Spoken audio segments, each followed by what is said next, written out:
혹시 아보카도처럼 건강에 좋은 음식이 오히려 몸에 해로울 수 있다는 생각 해보신 적 있으신가요? 다소 의외일 수도 있고 약간은 불안하게 들릴 수도 있지만 사실입니다. 부드럽고 크리미한 이 초록색 과일은 슈퍼푸드라는 별명까지 얻으며 건강을 챙기는 분들 사이에서 오랫동안 사랑받아왔죠. 아침 토스트 위에 올리거나 점심 샐러드에 넣고 단백질 스무디에 섞기도 하면서 이건 몸에 좋으니까 괜찮아 라고 생각하며 드셨을 겁니다. 실제로 많은 경우에는 그게 맞습니다.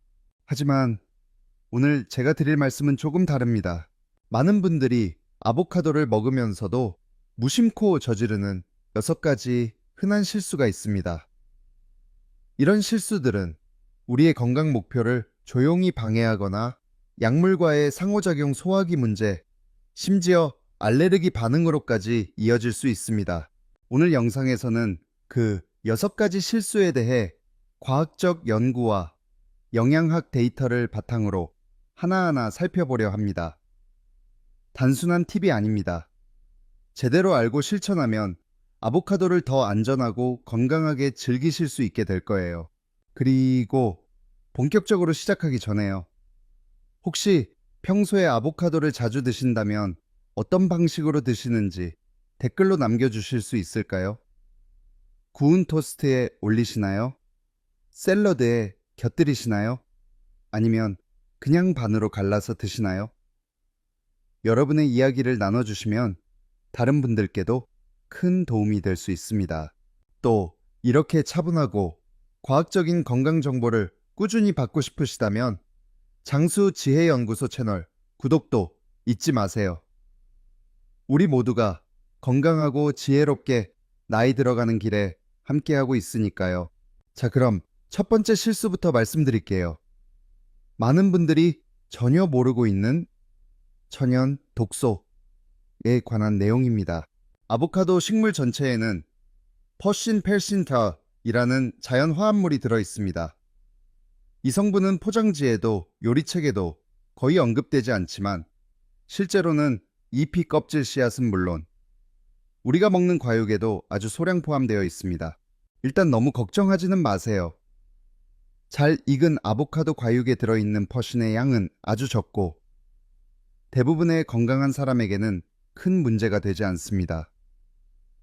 하지만 매일 드시거나 자주 드신다면 한 번쯤은 알아두셔야 합니다. 퍼신은 아보카도 나무가 곰팡이나 벌레로부터 자신을 보호하기 위해 만들어내는 천연 살균 성분입니다. 식물에게는 아주 유익한 기능이지만 우리 몸에서는 특히 간 기능이 약해지기 쉬운 고령층에게는 장기적으로 미세한 영향을 줄 수 있습니다. 실제로 한 독성학 연구에 따르면 실험실 환경에서 아보카도 추출물이 백혈구의 DNA에 손상을 일으킨 사례도 보고되었습니다.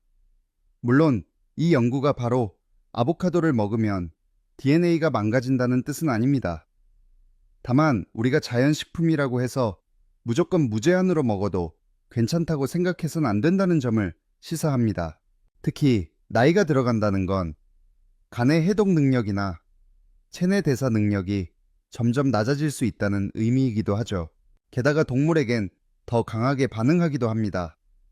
예를 들어 새에게는 심장 이상이나 심하면 죽음까지 초래할 수 있고 염소나 말 같은 포유류에게는 유선 젖샘 부종이나 심부전이 나타난 사례도 있습니다. 물론 사람은 이보다 훨씬 더 강하지만 면역력이나 장기 기능이 예전 같지 않은 나이에는 주의를 기울일 필요가 있습니다. 그래서 요즘 영양사들 사이에서는 5일 먹고 2일 쉬는 방식을 권장하기도 합니다. 아보카도를 일주일에 5일만 드시고 2일은 잠시 쉬면서 몸이 식물 성분을 해독하고 회복할 시간을 주자는 것이죠.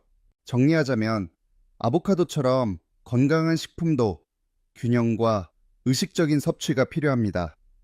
이제 곧 소개해드릴 두 번째 위험 요소는 많은 분들이 절대 예상하지 못했던 부분인데요. 체중 증가와 관련이 있습니다.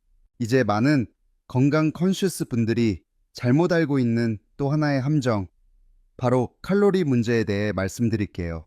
아보카도는 심장 건강에 좋은 지방과 식이섬유, 다양한 영양소가 풍부한 건 사실입니다. 그런데 생각보다 칼로리가 높다는 점 알고 계셨나요? 대부분의 분들은 큰 아보카도 하나에 약 320칼로리나 들어있다는 걸 모르십니다. 이건 파스타 한 그릇 혹은 피자 2조각보다 높은 수치예요. 그런데 우리는 흔히 아보카도를 자유롭게 먹어도 되는 음식처럼 여기죠. 토스트에 바르고 샐러드에 얹고 스무디에 넣거나 그냥 간식처럼 한 개 통째로 드시기도 합니다. 하지만 이런 습관이 쌓이다 보면 모르는 사이에 체중 관리에 큰 영향을 줄 수 있습니다. 그래도 좋은 지방이니까 괜찮잖아요. 이렇게 생각하실 수도 있겠죠. 맞습니다. 아보카도의 단일 불포화 지방은 심장에 아주 이로운 종류의 지방이에요. 하지만 몸은 좋은 지방이든 과자 지방이든 칼로리는 똑같이 처리합니다. 특히 60세 이상이 되면 신진대사가 자연스럽게 느려지고 같은 양을 먹더라도 몸에 더 쌓이기 쉬워집니다. 이럴 때는 음식 하나하나가 주는 영향이 더 커지죠.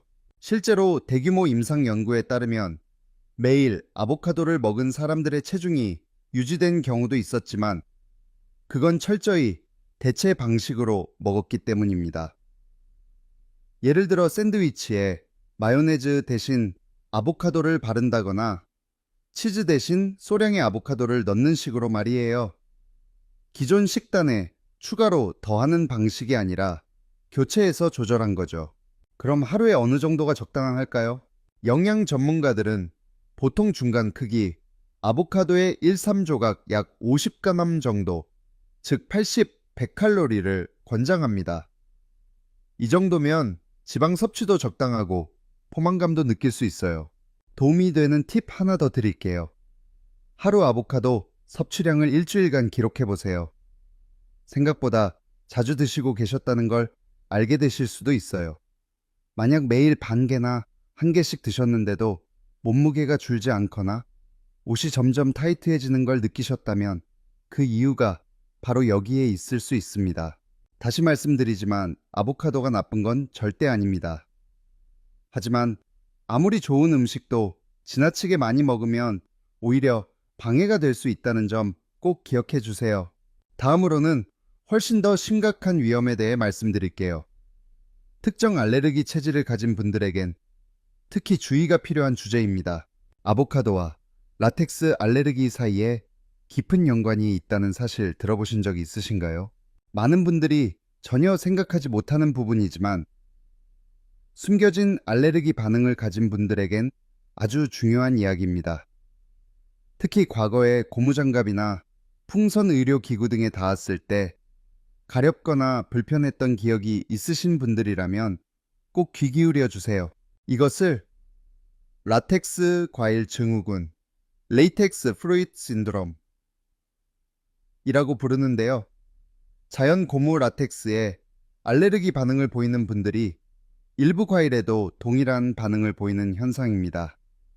그 중에서도 아보카도는 가장 대표적인 과일 중 하나입니다. 왜 그럴까요? 라텍스와 아보카도에는 유사한 단백질 구조가 들어있어서 우리 몸의 면역 체계가 혼동을 일으킬 수 있기 때문입니다. 그래서 라텍스에 알레르기가 있는 사람 중 무려 50% 가까이가 아보카도에도 반응을 보인다는 연구 결과가 있을 정도입니다. 특히 의료계 청소업 식당, 요양시설 원예 등 라텍스 장갑을 자주 접하는 직업군에 계셨던 분들은 더 조심하셔야 합니다. 반응이 처음엔 아주 미묘하게 나타날 수도 있어요. 예를 들어 아보카도를 먹은 뒤 입안이 간질거리거나 목이 따끔하거나 입술이 부풀어 오르는 느낌이 들 수 있습니다. 많은 분들이 이런 증상을 그냥 일시적인 반응이겠지 하고 넘기시곤 하죠. 하지만 시간이 지나면서 갑자기 온몸에 두드러기가 나거나 숨쉬기 어려워지거나 어지러움 심한 경우 아나필락시스 전신 과민 반응까지 이어질 수 있습니다. 이건 생명을 위협할 수도 있는 응급 상황입니다. 문제는 이런 증상이 라텍스와 관련이 있다는 걸 거의 아무도 모른다는 점입니다. 그래서 병원에서도 엉뚱한 진단을 받는 경우가 많아요. 혹시 아보카도를 먹은 뒤 입안이 간질거리거나 이상한 느낌을 받은 적이 있으신가요? 또는 과거에 고무장갑에 닿았을 때 가렵거나 따가웠던 경험이 있으신가요? 그렇다면 꼭 병원에 가셔서 알레르기 검사를 받아보시는 것이 좋습니다. 특히 나이가 들수록 면역 체계가 변하면서 기존에 없던 반응이 새롭게 생길 수 있기 때문입니다. 또 한 가지 팁을 드리자면 바나나, 키위, 밤도 같은 라텍스 유사 단백질을 포함하고 있어요. 만약 이 과일들을 먹고도 비슷한 증상이 있으셨다면 아보카도도 관찰 대상에 넣어두시는 게 좋습니다. 물론 모든 분들이 해당되는 건 아닙니다. 하지만 중요한 건 각자의 몸이 다르게 반응한다는 점입니다. 어떤 분에게는 완벽히 건강한 음식이 다른 누군가에겐 몸의 경고일 수 있습니다. 이제 다음으로 넘어가 볼까요? 이번에는 알레르기나 칼로리가 아닌 많은 분들이 간과하는 아보카도 위생관리 실수에 대해 이야기해 보겠습니다. 겉보기에는 아주 단순해 보이지만 많은 분들이 아보카도 자르기와 보관법에서 심각한 위생 실수를 저지르고 계십니다. 특히 신선한 과일과 채소를 자주 드시는 분일수록 이 부분을 더 주의 깊게 보셔야 해요. 아보카도는 따뜻하고 습한 지역에서 자랍니다. 그런데 이건 단지 과일이 잘 자란다는 뜻만이 아닙니다. 살모넬라, 대장균, 이코리, 리스테리아 같은 박테리아도 번식하기 좋은 조건이라는 뜻이죠. 그리고 이런 박테리아들은 단지 껍질에 붙어 있는 게 아닙니다. 아보카도의 거칠고 울퉁불퉁한 껍질 틈 사이에 깊숙이 숨어 있어서 가볍게 헹구는 것만으로는 제거되지 않을 수 있습니다. 문제는 여기서부터입니다. 대부분의 사람들이 껍질을 씻지 않은 채 바로 칼로 자르기 때문에 칼날에 묻은 박테리아가 과육 안쪽까지 들어가게 됩니다. 즉, 우리가 바로 입에 넣는 부분에 오염물질이 함께 묻는 것이죠. 아보카도는 맛이 순하고 부드러워서 이상한 냄새나 맛이 나더라도 쉽게 느끼지 못합니다. 그래서 상했거나 오염된 상태여도 그냥 드시는 경우가 많고, 특히 냉장하지 않고 상온에 오래 방치하면 세균 번식이 매우 빨라집니다. 식품안전 전문가들은 섭씨 4도 60도, 화씨 40도, 140도를 위험 온도대라고 부릅니다. 이 온도 안에서는 박테리아가 20분마다 2배씩 증가할 수 있다고 하거든요. 그렇다면 어떻게 하면 될까요? 아보카도를 자르기 전에 반드시 차가운 흐르는 물에 30초 이상 씻어주세요. 껍질을 안 먹더라도 꼭 세척해야 합니다. 칼과 도마는 고기나 씻지 않은 야채에 사용한 것과는 분리해서 사용하세요. 가능하면 아보카도 전용 도마를 쓰시는 것도 좋습니다. 자른 아보카도는 반드시 밀폐 용기에 담아 바로 냉장 보관하세요. 상온에서 1시간 이상 방치하면 안 됩니다. 통째로 된 아보카도는 익기 전까진 상온에 두셔도 되지만 익은 뒤에는 냉장고에 넣고 5, 7일 이내에 드시는 게 안전합니다. 마지막으로 갈변한 아보카도를 보고 위에만 벗겨내면 괜찮겠지 라고 생각하셨다면 주의가 필요합니다. 갈색으로 변한 부분은 눈에 보이지 않는 부패나 세균 침투의 신호일 수 있습니다. 이처럼 아주 간단한 위생 수칙을 지키는 것만으로도 식중독이나 세균 감염의 위험을 크게 줄일 수 있습니다. 특히 고령층은 면역력이 다소 약해져 있기 때문에 더더욱 이런 부분을 놓치지 말아야 해요. 다음은 또 하나 중요한 주제인데요. 이번엔 아보카도와 복용 중인 약의 상호작용 문제입니다. 많은 분들이 전혀 모르는 위험이 여기에 숨어 있습니다. 이번에는 조금 더 심각한 이야기입니다. 특히 하루에 여러 약을 복용하고 계신 분들, 즉 60세 이상 어르신들께 꼭 필요한 내용이에요. 혹시 아보카도처럼 평범하고 건강해 보이는 식품이 약효에 영향을 줄 수 있다는 사실 들어보신 적 있으신가요? 많은 의사들도 이 부분은 자세히 설명하지 않고 식품 라벨이나 안내문에도 잘 드러나 있지 않지만 아보카도에 들어있는 몇몇 성분들이 특정 약물과 반응해 예상치 못한 효과를 일으킬 수 있습니다. 예를 들어 가장 대표적인 것이 혈액 응고를 방지하는 혈전 예방제, 즉 와파린, 워파린, 쿠마딘, 추마딘, 자렐토, 익사렐토, 엘리퀴스, 에리퀴스 같은 약들입니다. 이 약들은 비타민 K 섭취량이 일정하게 유지되어야 효과가 제대로 나타납니다. 그런데 아보카도에는 비타민 K가 중간 수준으로 들어있어요. 즉 평소엔 거의 안 드시다가 갑자기 매일 드시게 되면 혈액이 너무 응고되어 혈전 위험이 증가할 수 있습니다. 반대로 꾸준히 드시다가 갑자기 끊으면 혈액이 너무 묽어져 멍이 들거나 뇌출혈 위험이 생기기도 합니다. 또 하나 중요한 성분은 칼륨 포타시움입니다. 아보카도에는 칼륨이 바나나보다 더 많이 들어 있습니다. 한 컵 분량에는 무려 약 11g의 칼륨이 포함되어 있죠. 대부분의 경우엔 혈압 조절에 도움이 되지만 만약 아래 약들을 복용 중이시라면 주의가 필요합니다. ACA, 억제제예, 카프토프릴, 에날라프릴, RB 계열 약물예, 로사르탄, 발사르탄, 칼륨 보존 이뇨제예, 스피로놀락톤 이런 약들과 함께 아보카도를 자주 섭취하면 혈중 칼륨 수치가 너무 높아지는 고칼륨 혈증으로 이어질 수 있어요. 증상으로는 심장박동 불규칙, 근육 약화 심하면 심정지까지 나타날 수 있습니다. 또한 당뇨약을 복용 중인 분들도 조심하셔야 합니다. 아보카도의 풍부한 식이섬유는 당 흡수를 늦춰서 경구 당뇨약의 효과가 약해질 수 있고 반대로 건강한 지방이 인슐린 감수성을 높여서 혈당이 갑자기 떨어지는 저혈당 반응이 나타날 수도 있습니다. 특히 인슐린이나 설포닐루레아, 술포닐루레아 계열 약을 드시는 분들은 더더욱요. 그렇다고 아보카도를 먹지 말라는 뜻은 아닙니다. 다만 매일 드시기로 마음먹으셨다면 반드시 주치의와 상의하셔야 합니다. 아보카도를 어느 정도 얼마나 자주 드시고 있는지를 솔직히 말씀드리면 약의 용량이나 복용 시간 등을 의사 선생님이 조절해 주실 수 있습니다. 마지막으로 아직 한 가지 더 남은 위험 요소가 있습니다. 지금까지 말씀드린 독소 칼로리 약물 반응과는 전혀 다른 문제인데요. 바로 여러분 몸만의 독특한 반응입니다. 자, 이번엔 조금 더 개인적인 이야기입니다. 아보카도의 문제는 단지 독성이나 칼로리 약물과의 상호작용에만 있는 게 아닙니다.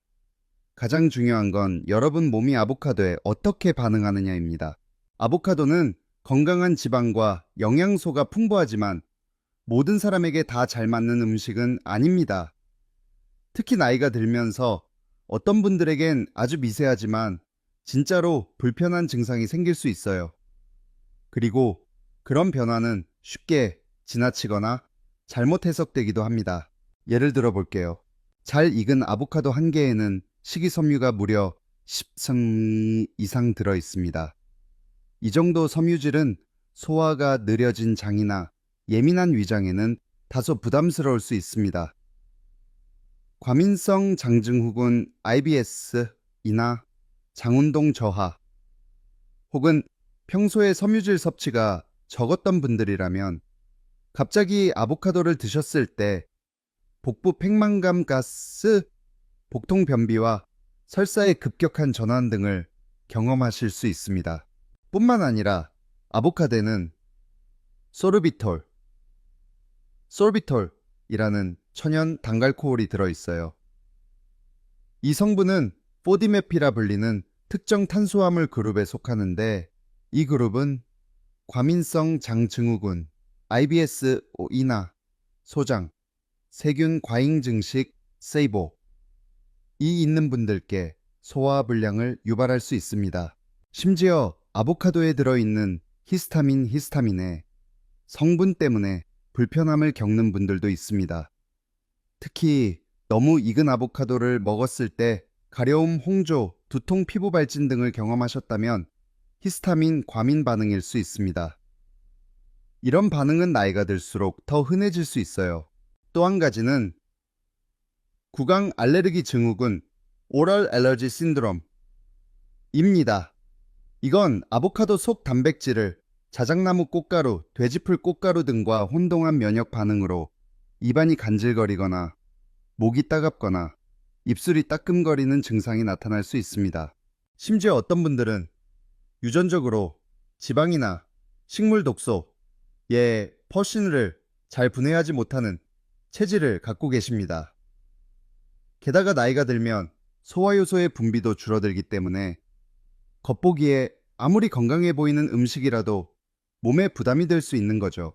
그럼 어떻게 하면 좋을까요?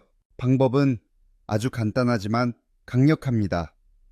몸의 신호를 주의 깊게 살펴보는 것입니다. 작은 식사일지나 메모장을 준비해 보세요. 아보카도를 먹은 뒤 24시간 동안 몸에 어떤 변화가 있었는지 기록해 보세요. 만약 자주 피곤하다거나 배가 더부룩하거나 피부 트러블이 생긴다거나 변이 불규칙해진다면 그건 여러분 몸이 조용히 보내는 그만 먹어도 괜찮아요 라는 신호일 수도 있습니다. 이제 우리가 함께 살펴본 아보카도 6가지 위험을 정리하면서 어떻게 하면 안전하고 현명하게 아보카도를 즐길 수 있을지 마무리 지어볼게요. 아보카도는 여전히 자연이 준 훌륭한 선물입니다. 올바르게 섭취하면 심장 건강 영양, 흡수, 눈과 뇌에 보호까지 많은 도움을 줍니다. 하지만 오늘 말씀드린 것처럼 천연 독소 퍼신 과다, 섭취로 인한 칼로리 문제, 숨은 알레르기 반응, 약물 간섭, 잘못된 보관, 체질적 불편 반응 등 이런 6가지 요소들을 이해하고 조절해야 진짜 건강한 섭취가 가능합니다. 혹시 처음 드시는 분이라면 조금씩 천천히 시작해 보시고 평소에 자주 드시던 분이라면 잠깐 쉬거나 양을 조절해 보세요. 정답은 없습니다. 다만 여러분 몸에 가장 잘 맞는 방식을 찾아가는 게 중요합니다. 혹시 아보카도를 드시고 난 후 이상한 증상이 있었던 적이 있으신가요? 혹은 나만의 건강하게 먹는 비법이 있다면 댓글로 함께 나눠주세요. 누군가에게 정말 큰 도움이 될 수 있습니다. 그리고 오늘 영상이 도움이 되셨다면 장수지혜연구소 채널 구독도 꼭 부탁드립니다. 여러분이 지혜롭고 편안하게 나이 들어가실 수 있도록 저희는 늘 옆에서 따뜻하게 도와드리겠습니다. 다음 영상에서는 더 실용적이고 과학적인 건강 정보를 가지고 다시 찾아뵙겠습니다. 늘 건강하시고 오늘도 평안한 하루 보내세요.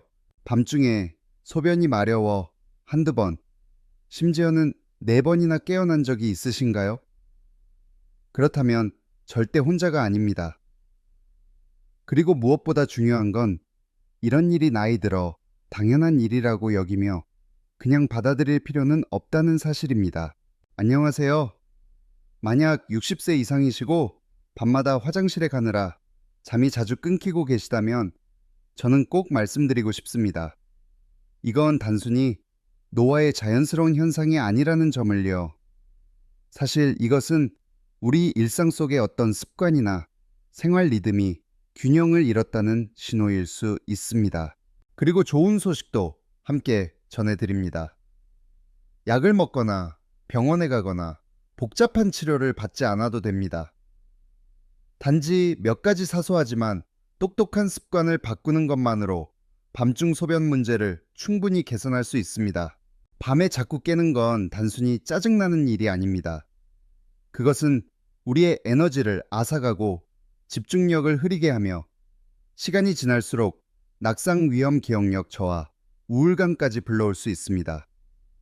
하지만 그 원인을 정확히 이해하고 그에 맞는 부드러운 조치를 취하면 다시 깊고 평온한 밤을 되찾을 수 있습니다. 저는 그 변화가 실제로 일어나는 모습을 수없이 보아왔습니다. 오늘은 제가 그동안 많은 어르신들께서 밤에 자주 깨어나게 되는 가장 흔한 실수 5가지를 하나하나 알려드릴 겁니다. 무엇을 피해야 하고 무엇을 바꿔야 하는지 구체적으로 알려드릴 테니 편안히 앉아 함께 시작해 보시죠. 그 전에 한 가지 여쭤보고 싶습니다. 요즘 밤에 몇 번이나 소변 때문에 일어나시나요? 아래 댓글로 간단히 남겨주세요. 우리가 함께 서로를 응원하며 더 나은 잠을 만들어 가길 바랍니다. 자, 이제 첫 번째 습관을 들여다보겠습니다. 당신의 수면을 은근히 망치고 있을 수도 있는 가장 단순하면서도 흔히 간과되는 습관입니다. 바로 잠자기 전 3시간 이내에 수분을 섭취하는 것입니다. 많은 분들이 저녁 이후 물은 안 마신다고 하시지만 여기에는 많은 오해가 있습니다. 우리가 무심코 마시는 허브차 한 잔 저녁에 함께 먹는 국물 수박이나 멜론처럼 수분이 많은 과일 또는 액체 형태의 약, 이 모든 것들이 방광을 채우는 데 영향을 줍니다. 나이가 들면 신장이 수분을 처리하는 능력이 조금씩 떨어지기 때문에 저녁에 섭취한 수분이 밤 시간에 더 오래 남아있게 되고, 그로 인해 우리가 가장 깊이 자야 할 시간에 방광이 차게 됩니다. 그리고 여기서 중요한 사실 하나 더.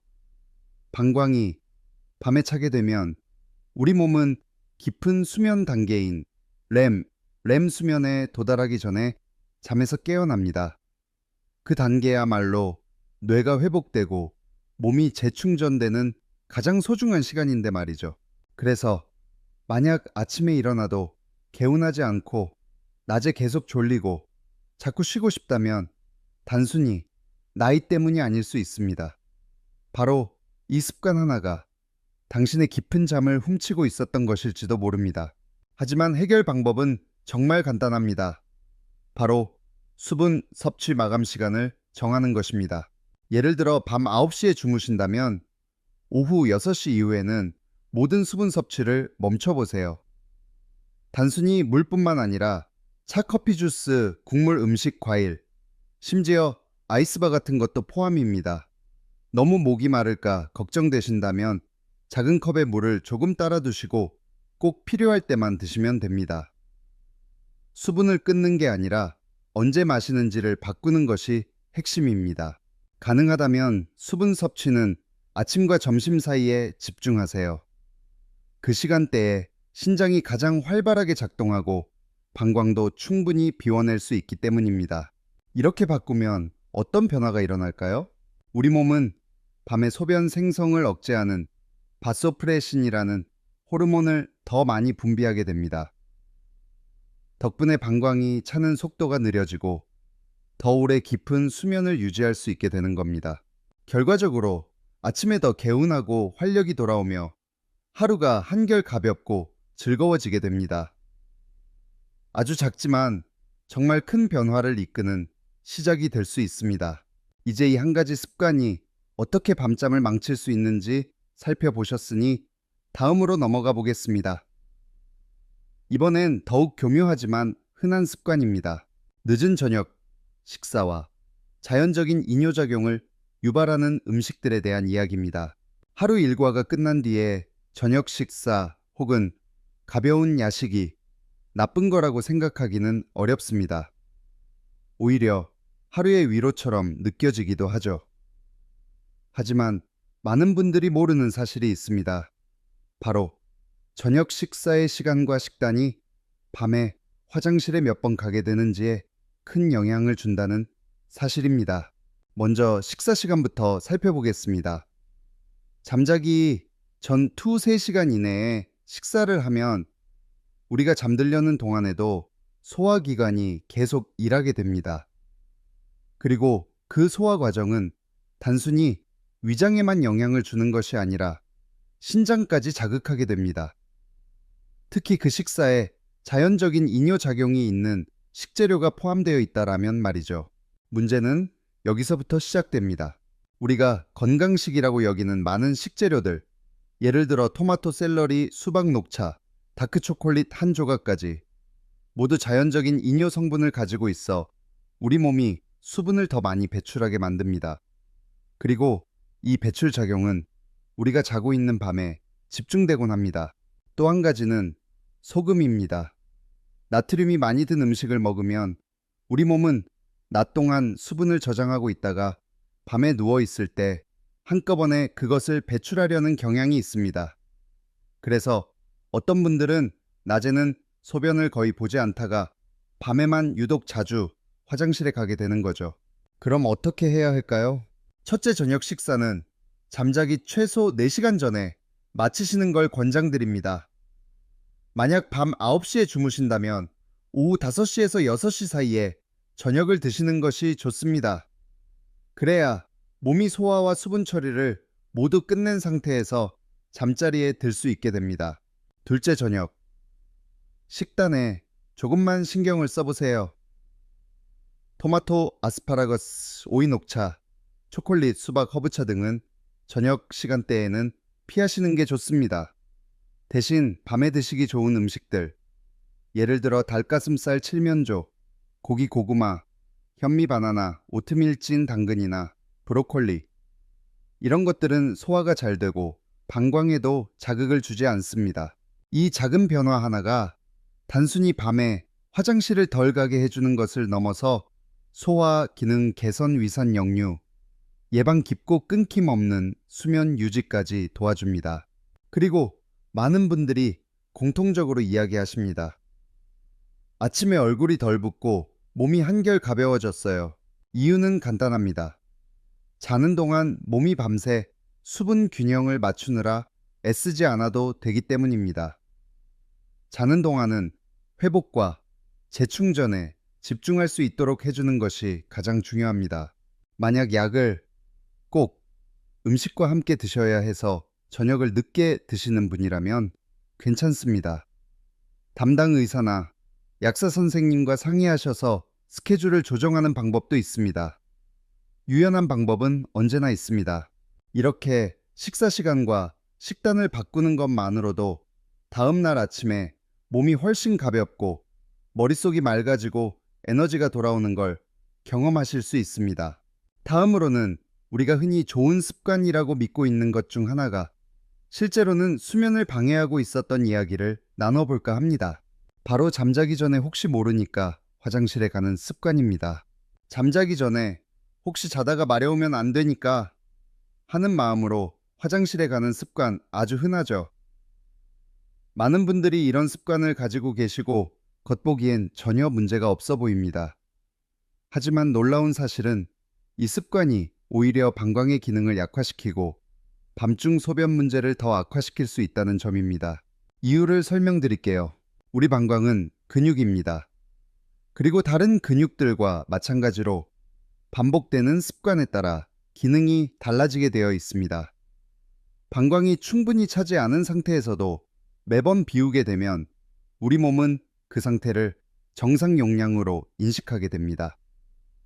결과적으로 점점 적은 양의 소변에도 방광이 급하게 신호를 보내기 시작하는 거죠.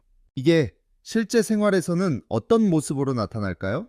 예를 들어 밤 10시에 화장실에 다녀왔는데 밤 12시쯤 되면 다시 마려운 느낌이 들고 잠에서 깨게 됩니다. 그런데 실제로 방광은 가득 차 있는 상태가 아닙니다. 단지 몸이 그렇게 학습되어 버렸기 때문입니다. 결국 진짜 필요가 없는데도 잠이 끊기고 수면의 질은 점점 떨어지게 되죠. 이런 악순환을 끊으려면 어떻게 해야 할까요?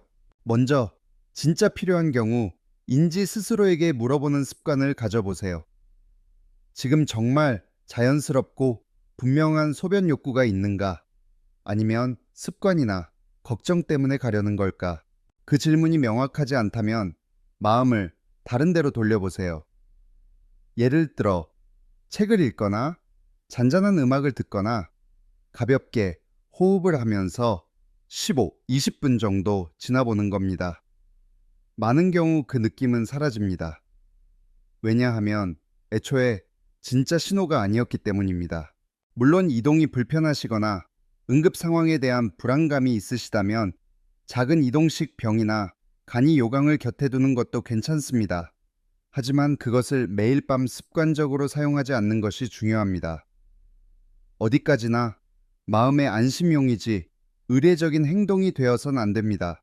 그리고 이 게시요 혹시 이뇨제 약을 드시고 있거나 방광 관련 질환이 있다면 반드시 주치의 선생님과 상의하신 뒤 방광 훈련을 안전하게 적용하셔야 합니다. 다행히도 방광은 다시 훈련될 수 있습니다.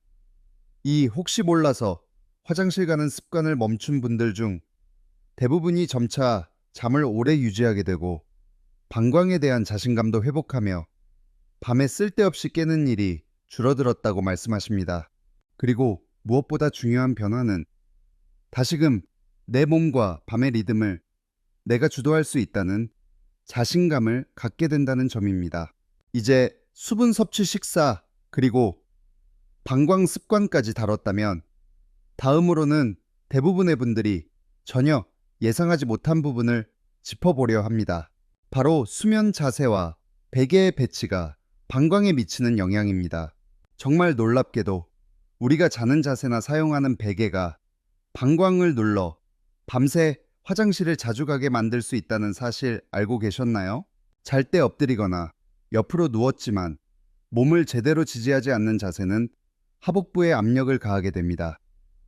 이 압력이 방광을 누르게 되고 뇌는 방광이 찼다는 잘못된 신호를 받아 깨게 되는 겁니다. 실제로 방광이 가득 차 있지 않아도요. 또한 나이가 들수록 종아리나 발이 낮 동안 부어오르는 경우가 많습니다. 그런데 누워서 자는 동안 그 수분이 위쪽으로 이동하게 되죠. 이때 베개가 혈액순환을 잘 도와주지 않으면 그 수분은 신장으로 가서 밤새 오줌으로 바뀌게 됩니다. 그러니 자는 동안 오히려 소변이 더 많이 만들어지는 상황이 생기는 거죠. 하지만 이 부분도 간단한 조정으로 충분히 바꿀 수 있습니다. 연구에 따르면 수면 자세만 바꿔도 밤중 소변 횟수가 최대 40%까지 줄어들 수 있다고 합니다. 약도, 수술도, 특별한 기구도 필요 없습니다. 가장 권장되는 수면 자세는 왼쪽으로 옆으로 누운 자세입니다. 그리고 다리 사이에는 중간 정도 두께의 베개를 끼우고 목과 척추가 일직선이 되도록 베개를 조정해 주세요. 이 자세는 방광 압력을 줄이고 혈액순환을 원활하게 하며 허리 통증도 줄여주고 호흡도 편하게 해줍니다. 만약 지금까지 엎드려 자는 습관이 있으셨다면 갑자기 바꾸는 게 어려우실 수 있습니다. 그럴 땐 살짝 옆으로 몸을 틀고 등 뒤에 작은 베개를 대어 몸을 지지해 보세요. 다리 사이에도 쿠션 하나를 넣어 보세요. 이렇게 조금씩 몸을 적응시키면 됩니다. 이 자세로 바꾸신 분들은 하나같이 말씀하십니다.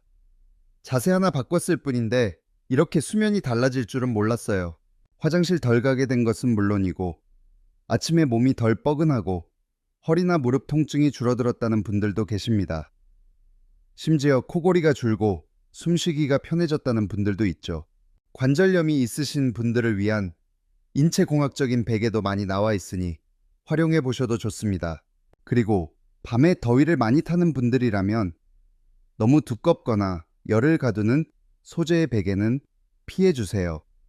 왜냐하면 다음에 이야기할 주제, 실내 온도와 수면복도 수면 질과 배뇨에 매우 큰 영향을 미치기 때문입니다. 이제 마지막으로 많은 분들이 예상하지 못하는 마지막 원인을 알려드릴게요. 바로 방온도와 잠옷입니다. 마지막으로 살펴볼 놀라운 원인입니다. 바로 방 안의 온도와 우리가 입고 자는 잠옷이 밤중 소변 횟수에 영향을 준다는 사실입니다. 믿기 어려우시겠지만 실제로 아주 큰 차이를 만들어냅니다. 우리 몸은 밤에 자연스럽게 천을 약간 떨어뜨려야 비로소 깊은 잠에 들 수 있습니다. 이때 멜라토닌 수면 호르몬과 바소프레신 밤 동안 소변 생성을 줄여주는 호르몬이 분비되는데 방이 너무 따뜻하거나 옷이 너무 두꺼우면 천을 제대로 낮출 수 없습니다. 그 결과 몸은 수면 호르몬 균형이 깨지게 되고 신장은 계속해서 소변을 걸러냅니다.